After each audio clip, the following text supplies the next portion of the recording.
I'm Connor Old, and welcome to the third episode of Masters of Controlled Chaos. Today we're going to be looking at Wes Anderson. I know I say this every episode, but, well, maybe it's because it's true, but this Wes Anderson really is unique visually, and he's probably the easiest to point out that's unique. Paul Thomas Anderson was unique, Coen Brothers was unique in their own respects, but really if you would definition of the word unique, Wes Anderson's the guy.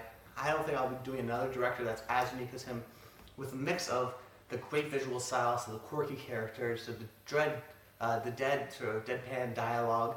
He really is fantastic. As you can see at the back here, you can sort of see I actually own every single one of Wes Anderson's movies. I'm a huge fan. I can't wait till his next movie, and that's why I chose him here, because he's a little bit off the beaten path, but he really is a fantastic director. And he clicks with some people, and he doesn't click with others, but for me, he really clicks. And when he clicks beautifully, really. I mean, Rushmore will be my favorite, one of my favorite movies of all time. I really adore that movie. But let's go right into it. If you don't know, welcome to the series. What we do is we look at a director every week, and we sort of decide why he is good, what makes him good, some of his collaborators, a little bit about him, and then what I think is his best movie and his favorite movie. So the past two episodes, the best and my favorite, were matched up. So Boogie Nights for Paul Thomas Anderson, I think is his best, but it's also my favorite. And the Coen Brothers was Fargo. But this week we're splitting them up. I think the best is Royal Tenenbaums, with my favorite being Rushmore. And we'll talk a little bit about those movies later. But right now, let's just talk a bit about Wes Anderson and what makes him unique. And I sort of touched on immediately, and one of the big reasons I think is visually. I mean, his visuals are incredible because they're cinematic yet they're simple. As you can tell, this is a little bit of a different setup than my past two episodes in terms of how the set's laid out, even though I change it every time. Where it's more symmetrical, because that's what he loves. He loves symmetry. That's a basic thing for any Wes Anderson lover, and it's sort of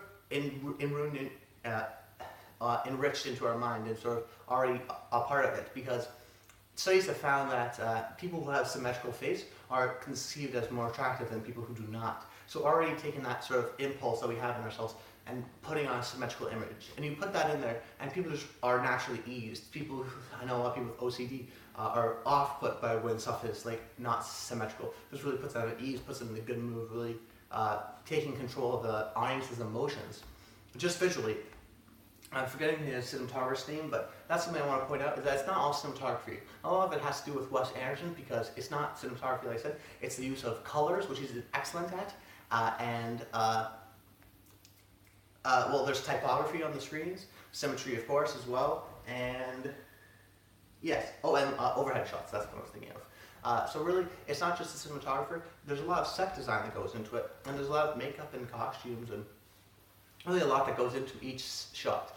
And that's what I've noticed with Wes Anderson is actually, when you look at it, and you watch a Wes Anderson movie, it's one of those movies where you can feel that a lot of love and heart and hard work really went into this movie. It's because there's so many little details. In something like the Royal Tenenbaums house, they actually built that in just in so many incredible details with the wallpaper and all the little things in the background in the child's rooms to individualize them, saying, oh, they're like this because this is their interests and these are their emotions. And really, that's the main thing for Wes Anderson, for me at least, is yes, it's comedic and it sort of doesn't work, but it's comedic and sort of that great dialogue and quirky characters. I love it, but it doesn't work for some people. But I think when you show anybody a Wes Anderson image, a lot of people are like, wow, that's really interesting. It definitely has that storybook feel, which is why we see a lot of typography, so things on the screen, in movies such as Moonrise Kingdom and Royal Tenenbaums and even Rushmore. Really a lot of Disney movies. And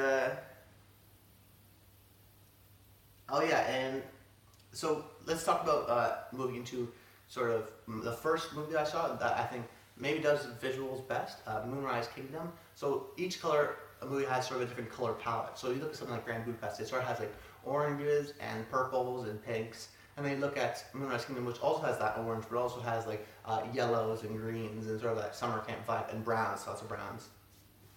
So he sticks to his color palette. It's very much individualized, like, oh, that's Moonrise Kingdom. I think if you showed me a screenshot from each one of his movies without showing the character, just an image, I can tell who it is because his color palettes are so distinctive. We saw them sort of develop that, which was, I think, the first movie that actually really did that well was Royal Tenenbaums.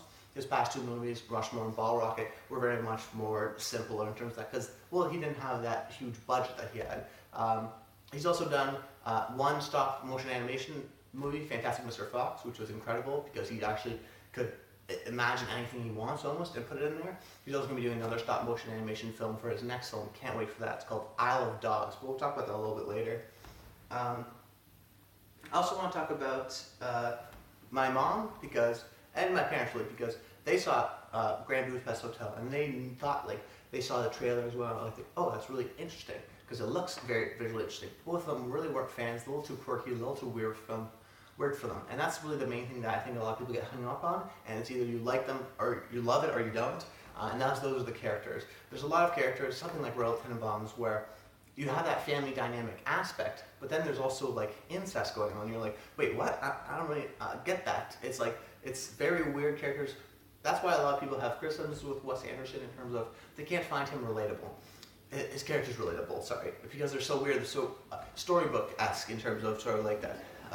Not fairy tales, but storybooks in a sense. Simple characters, but they're very weird, and a lot of times the delivery of the dialogue is emotionally dry in a sense, which makes it comedic. But for me, I'm a huge fan of that. I think a lot of people are in a sense. It's very much comedic. There's a lot of existentialism, I think, in his films that can be explored more, which really appeals to me, which is actually why Rushmore is my favorite, because it has the most of that. But I don't really realize that when I first watched it, but as I sort of develop my taste more, I sort of understand maybe that's why I liked it.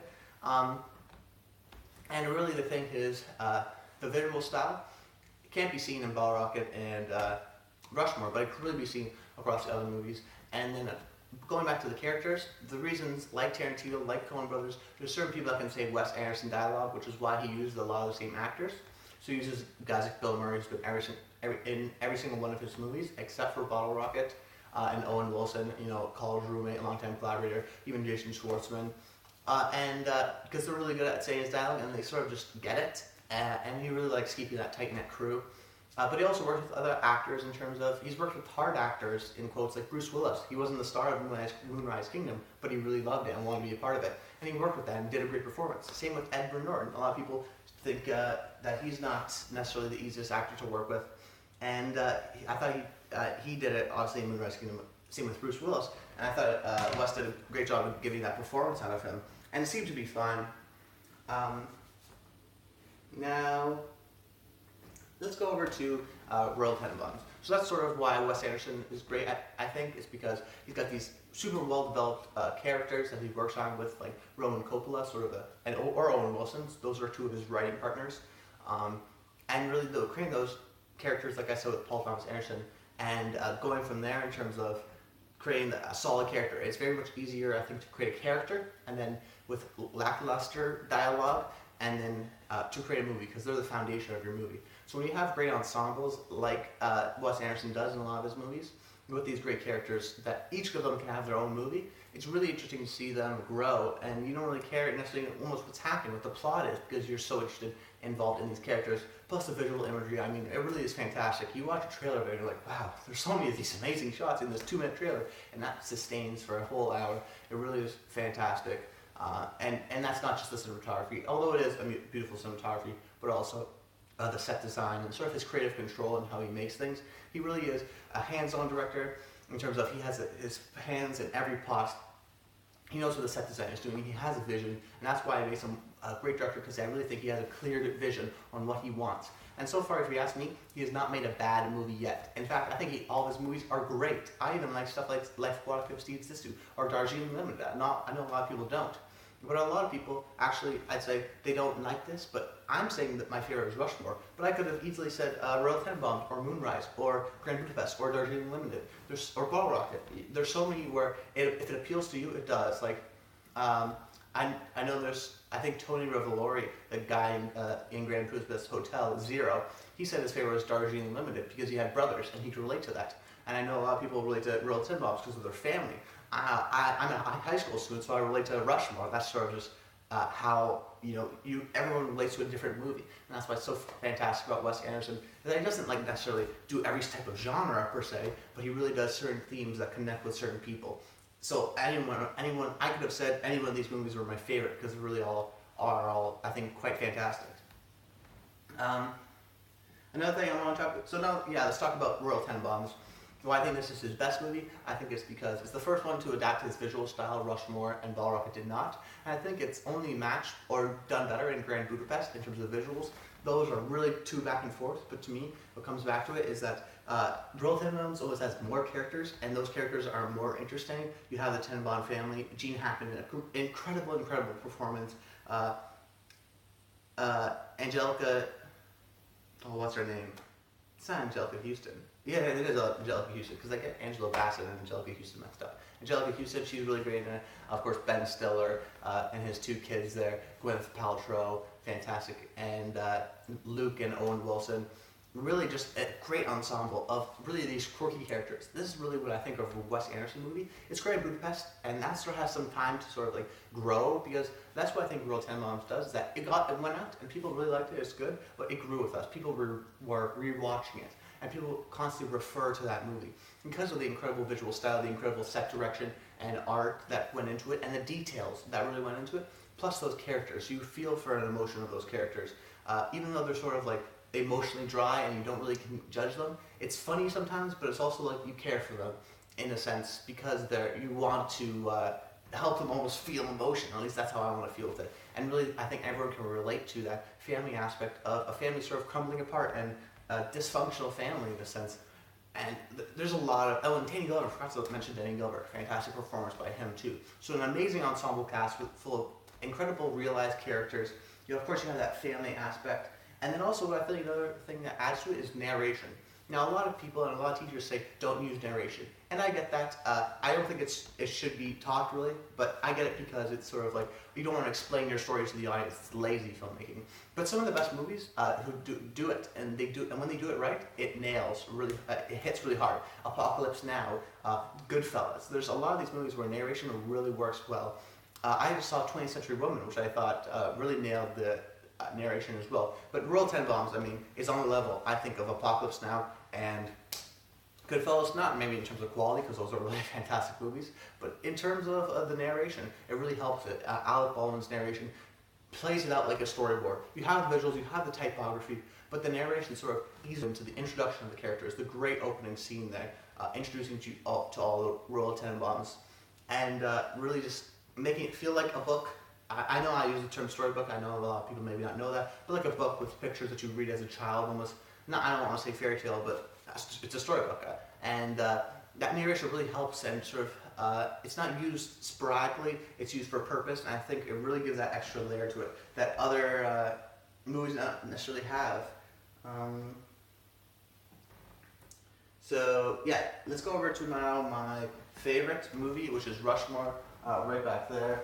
I think this is fantastic because, like I said, I'm a high school student, so having that connection to the high school character, Max Fisher, I think this is his best character, and to have an amazing performance by Jason Schwartzman, and then just incredibly realized by Owen Wilson and Wes Anderson, the writers of the film, to really embody this character and make you feel like you know this guy. He's so well realized.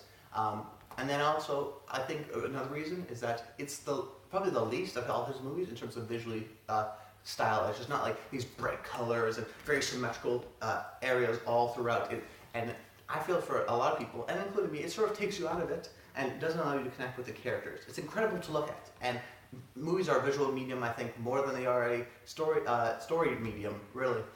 And I think for that reason, those movies are great. I mean, I love the movies, but Rushmore, because it doesn't have that, it doesn't distract me almost, and gives me an emotional resonance to those characters.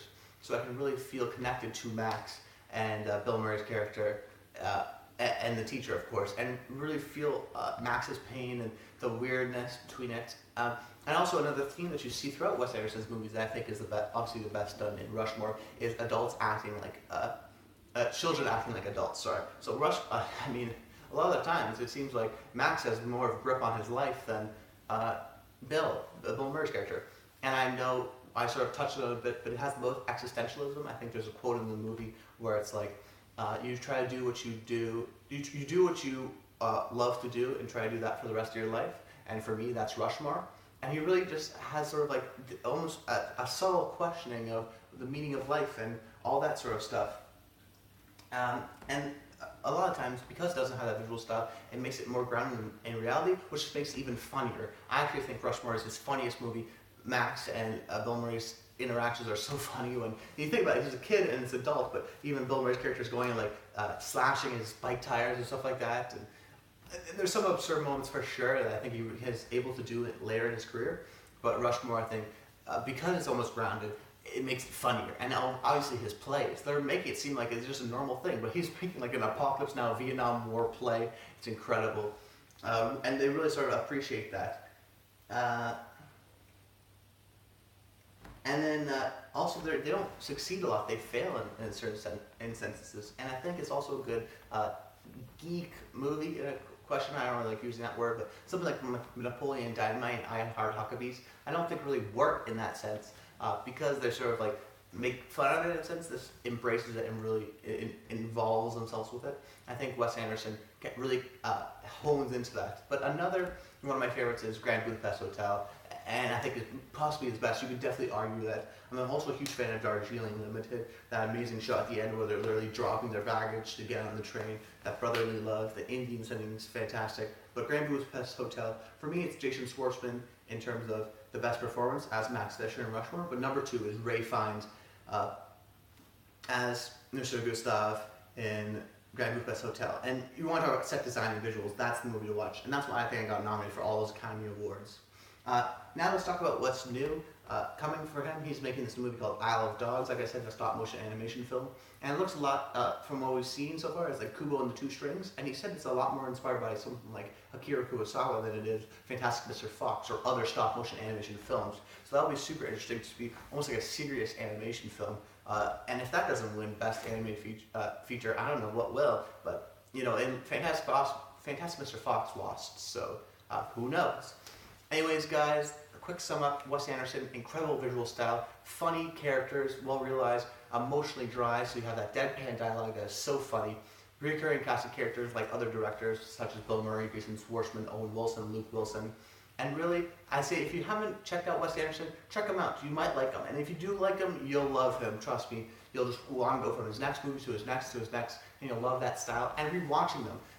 I can rewatch them and just look at an image and sort of analyze it because it's so beautiful. And really, that's so cool because every image is meaningful and you can see the hard work and passion put into it. And that's why I really adore and admire and respect Wes Anderson. And really, that's why Wes Anderson is a master of controlled chaos. I'm Connor Roll, and until next time, stay tuned.